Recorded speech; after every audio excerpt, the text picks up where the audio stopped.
नमस्कार दोस्तों, स्वागत है आप सभी का मेरे एक नए वीडियो में। और दोस्तों, जैसा कि आप सभी को पता होगा कि मैं पहुंच चुका हूं अभी जयपुर के शहीद स्मारक धरने पर। जो धरना हमारे नरेश भाई साहब के द्वारा जो झालावाड़ के पिपलोद गांव के जो मृतक बच्चे थे, जो पीड़ित परिवार थे, उनके साथ में भजनलाल सरकार अभी तक भी बहुत ही निंदनीय एक्टिविटी कर रही है। जिस तरीके से मैं देख रहा हूं दोस्तों, आपको अगर पता नहीं हो तो आज मैं आपको ऐसी घटना के बारे में बताऊंगा कि इतनी सारी घटना हो गई, उसके बाद भी जो भजनलाल सरकार है वो उन गरीब परिवारों के साथ में अभी भी अन्याय करती हुई नजर आ रही है। जो उस समय पे जो उन्होंने मुआवजा तय किया था, उस मुआवजे को ना देकर उनको मुआवजे को पूर्ति करने के लिए बकरियां संभला दी गई है। अभी मैं बैठा हूं उस झालावाड़ पिपलोद के पीड़ित परिवारों के साथ में, जिन्होंने अपने बच्चे खोए उन स्कूल की दीवारों के नीचे इनके बच्चे मरे थे। आज मैं जानना चाहता हूं, क्या जो भजनलाल सरकार ने उन्होंने उस समय पे जो वादे किए थे, क्या वो वादे पे खरे उतरे?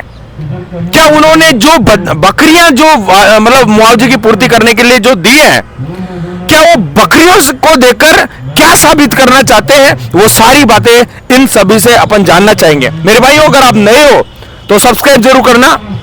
और सब जो अपन सच्चाई और न्याय की आवाज को हमेशा लड़ते हैं, उस लड़ाई में अकेला मैं नहीं, आपका भी साथ होना चाहिए। और मेरे भाइयों, ज्यादा से ज्यादा कमेंट करके आप जरूर बताना कि पर्ची सरकार, इस बकरी सरकार के बारे में आप क्या बोलना चाहोगे।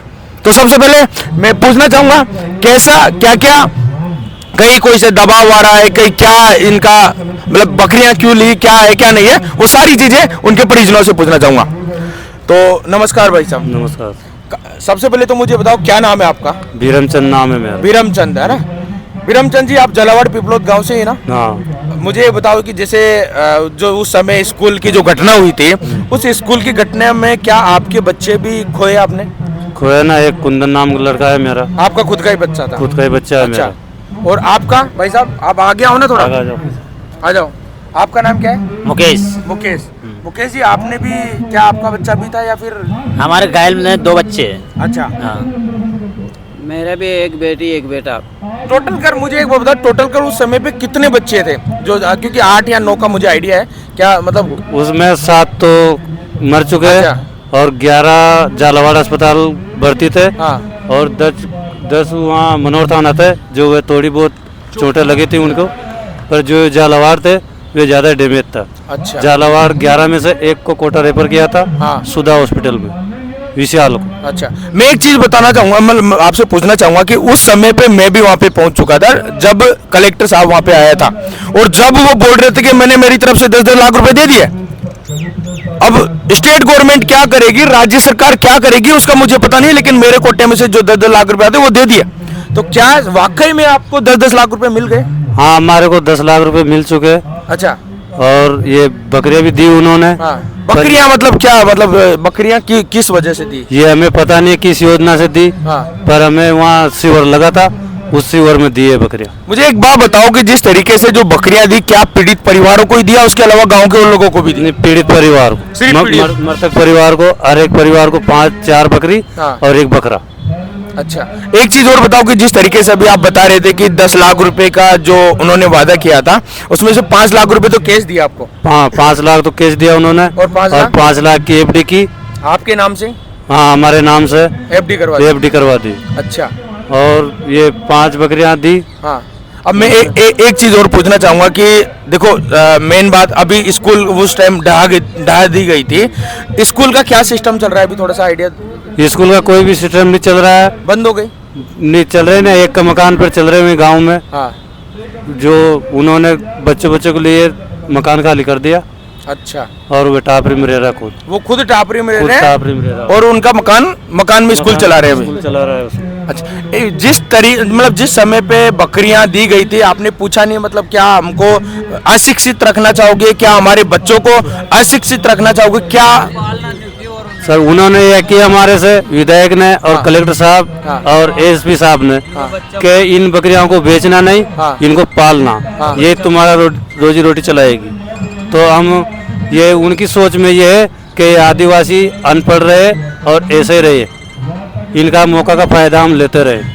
दोस्तों, जिस तरीके से जानने को मिल रहा है पीड़ित परिवार से कि जिस तरीके से वहाँ के एमपी एमएलए, जिस तरीके से वहाँ के नेता जो इनको ये बोल के बकरियां दी गई थी कि आप इनको पालना, इनको चराना, जो भी है, मेरे हिसाब से तो ये बहुत ही ज्यादा निंदनीय घटना है। और ये ऐसी घटना है जिस वजह से ये साफ साफ नजर आता है कि सरकार ये नहीं चाहती कि जो भील के बच्चे, जो आदिवासियों के बच्चे शिक्षित हो जाए और कल को वो शिक्षित होने के बाद में हमारे से ही सवाल जवाब करे। ऐसा कुछ मुझे एक चीज बताओ कि जैसे अभी नरेश भाई साहब धरना दे रहे हैं, इस धरने के लिए क्या सारे मृतक परिवार ही यहाँ पे खड़े हैं? नहीं सर, क्योंकि दबाव में आ चुके हुए, अच्छा, इसलिए कुछ दबाव में आ गए। दबाव में जब गांव पर रह गए और हम दबाव में नहीं आए, हमने कह दी जिस तरह हमारे बच्चे शहीद हुए इस तरह हम भी शहीद हो जाएंगे। मुझे एक बात बताओ, दबाव कौन कर रहा था, कौन आपको दबाने की कोशिश कर रहा था? अब ये हमें पता नहीं है, पर हम यहाँ इस धरना प्रदर्शन पर आ चुके हैं, हाँ। शहीद स्मारक पर। हाँ। जब हमारे फोन आया, किसका फोन है? पटवारी जी का फोन आया था। उन्होंने ओटीपी मांगी हमारे को हाँ। कि तुम्हारा आयुष्मान चिरंजीव बीमा कार्ड का पैसा चेक करेंगे, ओटीपी बता दो। मैंने अब कुछ भी नहीं बताएंगे भाई, आएगी तो खाता में आएगा वे तो। फिर उन्होंने की कि तुम नहीं बताओगे तो योजना से वंचित कर दिया जाएगा। अच्छा, मैंने वो बेटा सरकार चले गए तो योजना किस काम की, जब हम वहीं थे जब तुमने ये काम नहीं किया और अब यहाँ आ गए जब तुम ये काम कर रहे हो। बिल्कुल बिल्कुल। मैं एक चीज और पूछना चाहूंगा कि भाई आप जैसे यहाँ पे डटकर मुकाबला कर रहे हैं, आपके लिए नरेश भाई साहब, क्योंकि हमेशा से गरीबों के लिए, किसानों के लिए, मजदूरों के लिए, जितने भी दबे हुए या फिर जो जिनके साथ में अन्याय होता है उनके लिए हमेशा खड़े होते हैं, लड़ते रहते हैं। और आपको भी पता होगा कि यहाँ पे बिना कुछ खाए पिए यहाँ पे आंदोलन कर रहे हैं। ऐसा तो नहीं कि कल आप कहीं दबाव में आकर? नहीं, कल हम किसी के दबाव में नहीं आएंगे, चाहे कुछ भी हो जाए हमारा। कुछ बोलना चाहोगे सरकार से? कुछ बोलना चाहोगे? लोग देख रहे हैं, सरकार से ये बोलना चाहते हैं कि हमारे को जो मुआवजा दिया वे एक सुविधा तौर पर दिया गया है, वो हमारे पास राज्य कोर से कोई भी क्लेम नहीं, योजना नहीं है। अच्छा, राज्य कोर से हमारे कुछ एक भी पैसा नहीं आया।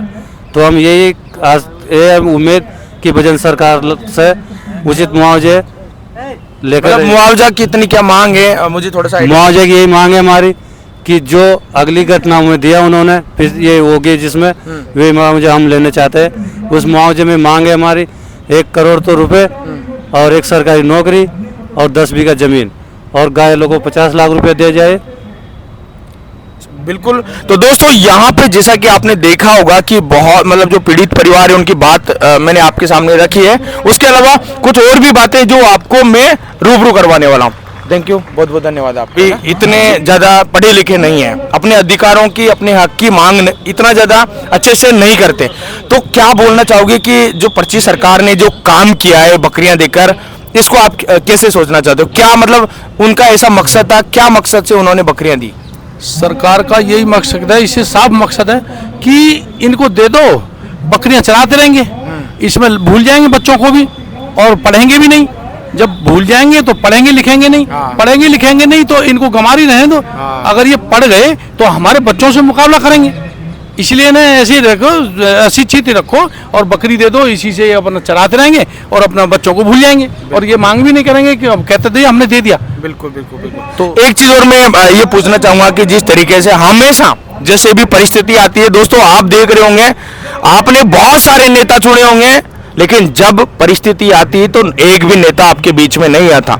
नरेश भाई साहब, नरेश मीणा जी हमेशा परिस्थितियों में खड़े होते हैं, हमेशा गरीब और जो किसान लोग होते हैं उनकी जो भी परेशानियां होती हैं उनके अंदर खड़े होते हैं। इनके लिए कुछ बोलना चाहोगे सर? नरेश मीणा एक संघर्षशील आदमी है और न डरता है किसी से और नहीं डरता है, जबकि इन पर दबाव आया होगा कि तू ये मत कर।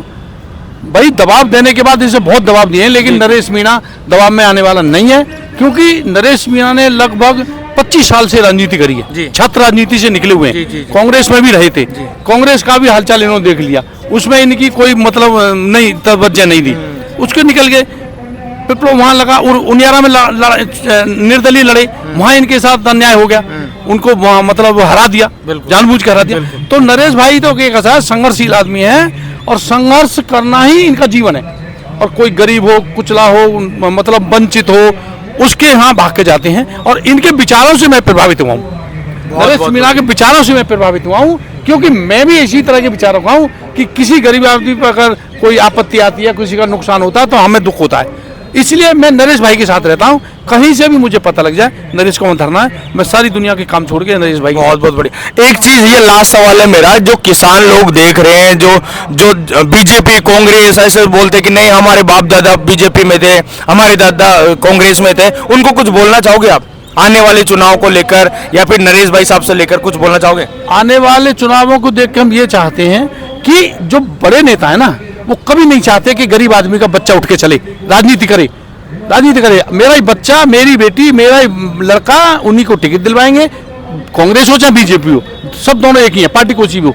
लेकिन किसी गरीब आदमी को, जो छात्र जवान है, युवा तो सभी कास्ट में हैं, बिल्कुल सबके पास हैं, उनको टिकट क्यों नहीं देते? ये इसीलिए नहीं देते कि अगर ये उठ गया, नेता बन गया, तो ये हमें बोलने नहीं देगा, बोलने वाला है, हमें वहीं हर जगह टोकेगा।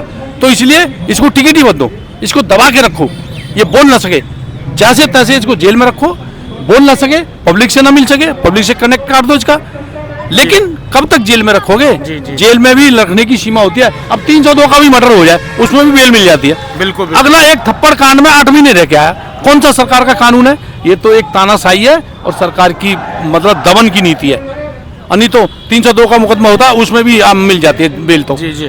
तो दोस्तों, जिस तरीके से यहाँ पे मैंने पीड़ित परिवारों से और जो अंकल जी उनसे जाना है, मैं एक चीज आपको भी मेरी तरफ से बोलना चाहूंगा कि ये जो पार्टियां हैं, चाहे कांग्रेस हो चाहे बीजेपी हो, इनकी आपने रोटियां नहीं खा रखी है, इनसे आप दबे नहीं हो।